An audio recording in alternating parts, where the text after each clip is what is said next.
السلام عليكم. ازيكم عاملين ايه؟ يا رب تكونوا بخير.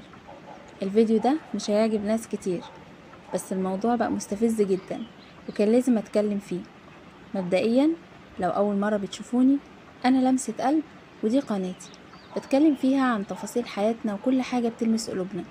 يشرفني جدا تكونوا من عيلتي الجميلة، ولو من متابعيني وحبايبي ما تنسوش لايك وكلمة حلوة منكم عشان تساعدوني اوصل الرسالة لكل حد محتاجها. يلا بينا ندخل في الموضوع على طول.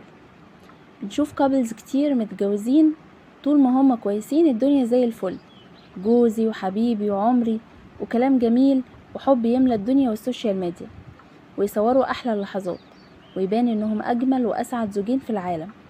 لحد هنا والدنيا جميلة. العيب مش هنا خالص. العيب بيحصل لما بيحصل خلاف بينهم او انفصال، او الدنيا ما تكملش ونصيب بينهم يقف على كده، وتلاقيهم يفتروا.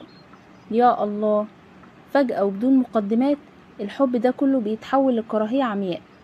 ينسوا كل الذكريات الحلوة بينهم، ينسوا العشرة والأيام اللي قضوها مع بعض، والأدهى من ده كله بينسوا ولادهم.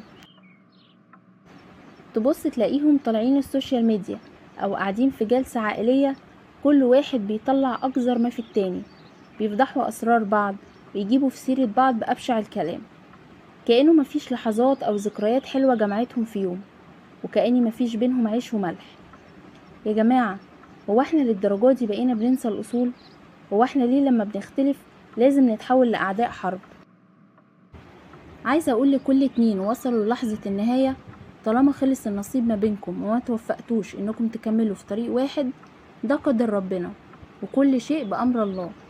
بس على الأقل يبقى في بينكم احترام، على الأقل ما تجيبوش في سيرة بعض بالوحش عشان الكراهية ما تزيدش والقلوب ما تسودش. الانفصال مش عيب ومش نهاية العالم.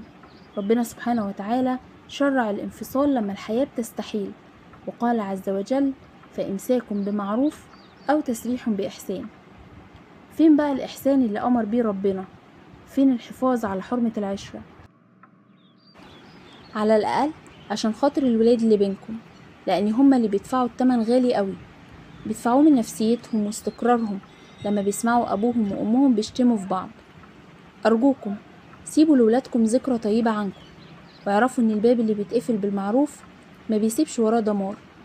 افتكروا دايما ان الأصول بتظهر في الأوقات الصعبة مش في الأوقات الحلوة. هستنى رأيكم في التعليقات، وقولولي هل شايفين اننا ممكن نوصل ليوم الناس تعرف تفترق فيه باحترام؟